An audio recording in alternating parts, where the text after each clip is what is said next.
নমস্কার, কেমন আছেন সবাই? আর পূজাজ ব্লগের নতুন একটা ভিডিওতে আপনাদের সবাইকে অনেক স্বাগত। তো এখন বাজে হচ্ছে 8:30 আমি ঘুম থেকে উঠে গিয়ে ঘরের প্রতিদিনের মতন কাজ করা শুরু করে দিয়েছি। তো পাখিকে প্রথমেই খেতে দিয়ে নিলাম। খেতে দিয়ে নিয়ে এইদিকে আমি ঘরে চলে এসে তাড়াতাড়ি করে বিছানাটা তুলে নিয়ে এই যে আমি ঘর ঝাড় দিয়ে ঘরটা পরিষ্কার করে মুছে নিলাম। মুছে-টুছে নিয়ে তো আমি প্রতিদিন যেরকম স্নান করতে যাই, তো স্নান করতে গেলাম। আজকে প্রায় ১ ঘন্টা ধরে বাথরুমটা ঘষে পরিষ্কার করেছি। তো এখন মানে এই অ্যাসিড দিয়ে পোছা করতে গেলে মানে কেমন একটা ঝাঁঝ লাগে।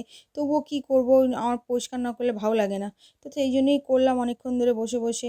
তো এই যে আমি তাড়াতাড়ি করে স্নান-টান করে আমি এইখানে পুজো করে নিচ্ছি। পুজো-টুজো করে উঠে আমি তাড়াতাড়ি করে এই যে লুচি আর তরকারি ছিল তো সেটা দিয়ে আমি খেয়ে নিলাম। খেয়ে-দেয়ে নিয়ে তাড়াতাড়ি করে আমি এই যে কাজে বসবো। তো এই যে কাজে বসে গেছি। তো এই যে তাড়াতাড়ি করে এই মালটা করলাম। এই মালটা করার পরে আমি এইদিকে এলাম রান্না করতে। তো রান্নাতে আজকে বেশি ঝামেলা করিনি। আমি এখানে কচুর হচ্ছে শাক সিদ্ধ করে রেখেছিলাম আর কচুর শাক রান্না করেছি সর্ষে দিয়ে আর হচ্ছে ভাত করেছি। এই যে এখানে আমি একটা কথা বলতে চাই। আমার কাছে আমার একটা প্রশ্ন আছে। কচুর শাক কি শুধুমাত্র কি বাঙালরাই খায়? আমি মানে এরকম অনেক অনেক দিন ধরে অনেক মানুষের কাছে শুনেছি, যেই শুনে কচুর শাক খাই বা লোটে মাছ খাই বা কোনো ছোটো মাছ খাই বা মানে বাংলাদেশি কোনো জিনিস যদি খাই, লোকে কি অনায়াসে বলে দেয়, এই বাঙাল, বাংলাদেশ থেকে এসছে। কিন্তু সত্যি কথা বলতে কিন্তু আমার পূর্বপুরুষ এই আমরা ভারতীয়ই। মানে আমার বাবা, দাদু, দাদু সবাই কিন্তু ভারতেই জন্মেছে, ভারতেই আমাদের সব।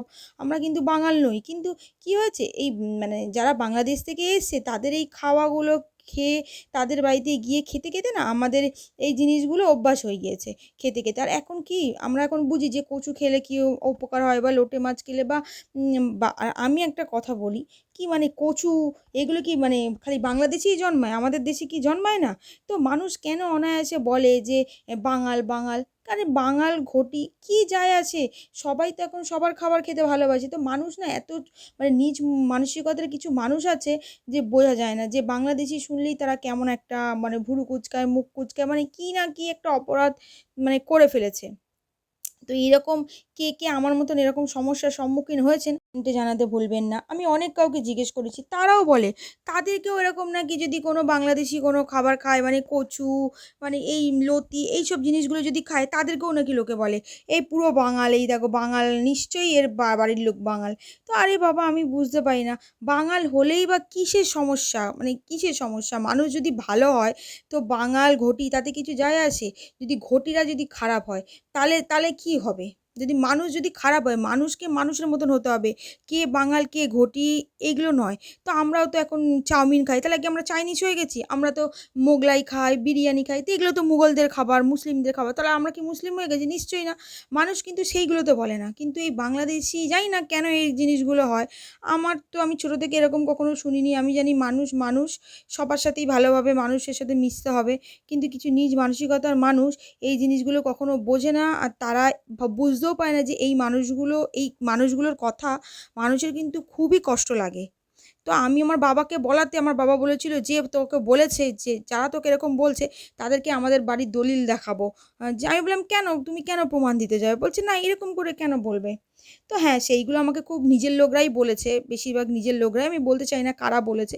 তবে আমার কথাগুলো খুব খারাপ লেগেছিল যখন কেউ আমাকে এরকমভাবে অপমান করছিল। তো আর কি বলবো? অনেকেই আমাকে বলেছে তাদেরও এরকম নাকি অপমানের সম্মুখীন হতে হয়েছে। তো আমি তাদেরকে অনুরোধ করব যে এরকমভাবে কাউকে বলবেন না।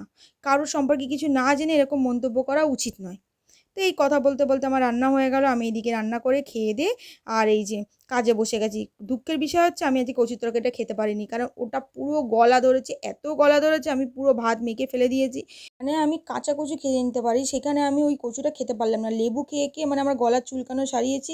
তারপরে এই মাছ ছিল, তো আমি তো কিছু রান্না করিনি। মাছ দিয়ে খেয়ে-দেয়ে প্রায় 4:15 র দিকে গিয়ে আমি কাজবাজ করে শুলাম। তো ভিডিওটা আজকে এখানে শেষ করলাম। ভিডিওটা কেমন লাগলো জানাতে ভুলবেন না। ভালো লাগলে like, comment, share and subscribe করবেন।